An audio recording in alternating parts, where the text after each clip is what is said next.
လာပါပရိသတ်ကြီးရှင်ကျမတို့ရဲ့ channel ကနေပြန်လည်ကြိုဆိုလိုက်ပါတယ်ဒီနေ့မှာတော့အနုပညာလောကမှာပရိသတ်တွေရဲ့အချစ်တော်အမြဲတမ်းပျော်ပျော်နေတတ်တဲ့သရုပ်ဆောင်ထွန်းထွန်းရဲ့ကြည်နူးစရာသတင်းကောင်းလေးတစ်ခုကိုဝေမျှပေးခြင်းပါတယ်အားလုံးပဲသိချင်နေကြတဲ့ထွန်းထွန်းရဲ့ဘဝလက်တွဲဖော်ဟာဘယ်သူဖြစ်မလဲဘယ်လိုမျိုး romantic ဆန်ဆန်လက်ထပ်ခွင့်တောင်းခဲ့တာလဲဆိုတာကိုဒီဗီဒီယိုလေးမှာအသေးစိတ်တင်ဆက်ပေးသွားမှာမို့အဆုံးထိကြည့်ရှုပေးကြပါအောင်ရှင်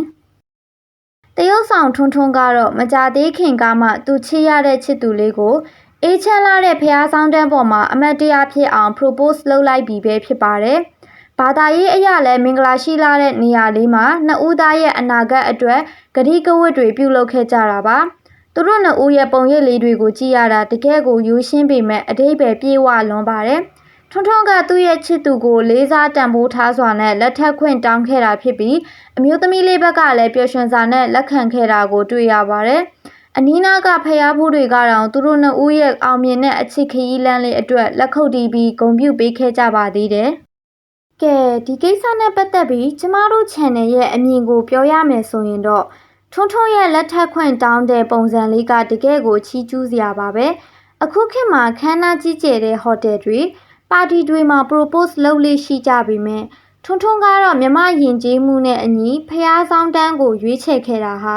သူတို့နှစ်ဦးရဲ့အခြေရေးကိုဘလောက်အထိတည်တည်ငြိမ်ငြိမ်နဲ့ခိုင်မြဲစေခြင်းတလဲဆိုတာကိုဖော်ပြနေပါတယ်။ပရိသတ်တွေရဲ့တုံ့ပြန်မှုကိုကြည့်မယ်ဆိုရင်လည်းထွန်းထွန်းကတော့တကယ်ကိုလူကြီးလူကောင်းဆန်တယ်လို့ချီးကျူးနေကြသလိုအချို့ကလည်းဘယ်သူမှမထင်ထားတဲ့အချိန်မှာအခုလိုသတင်းကောင်းကြားရတာတကယ်ကိုအံ့ဩဝမ်းသာဖြစ်ရပါတယ်ဆိုပြီးမှတ်ချက်တွေပေးနေကြပါတယ်။ကျမအမြင်အရတော့အနုပညာလောကမှာအောင်မြင်မှုတွေအခိုင်အမာရရှိထားတဲ့မင်းသားတစ်ယောက်အနေနဲ့အခုလိုဘဝလက်တွဲဖော်ကိုစောစောစီးစီးရွေးချယ်လိုက်တာဟာသူ့ရဲ့ပရိသတ်တွေအတွက်ပိုပြီးတော့တောင်ယုံကြည်မှုကိုရရှိစေပါတယ်။ဒါဟာအနုပညာရှင်တစ်ယောက်ရဲ့ဘဝမှာနောက်ထပ်အဆင့်တစ်ခုကိုတက်လှမ်းလိုက်တာလည်းဖြစ်ပါတယ်။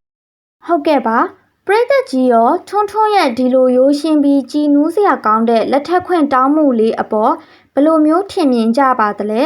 သူတို့နှစ်ဦးရဲ့အချစ်ရေးလေးအဆင်ပြေပြေနဲ့ရှေ့ဆက်နိုင်ပါစေကြောင်းဆူတောင်းစကားလေးတွေကို comment မှာဝင်ရောက်ရေးသားပေးသွားကြပါဦးနော်အနုပညာရှင်တွေရဲ့နောက်ထပ်စိတ်ဝင်စားစရာသတင်းတွေကိုသိရှိနိုင်ဖို့ကျမတို့ရဲ့ channel လေးကို like နဲ့ subscribe လုပ်ထားဖို့လည်းမမေ့ပါနဲ့အောင်ရှင်နောက်ထပ်ဗီဒီယိုတွေမှာပြန်လည်ဆုံတွေ့ကြပါမယ်အားလုံးပဲကိုယ်စိတ်နှဖျားကျန်းမာချမ်းသာကြပါစေရှင်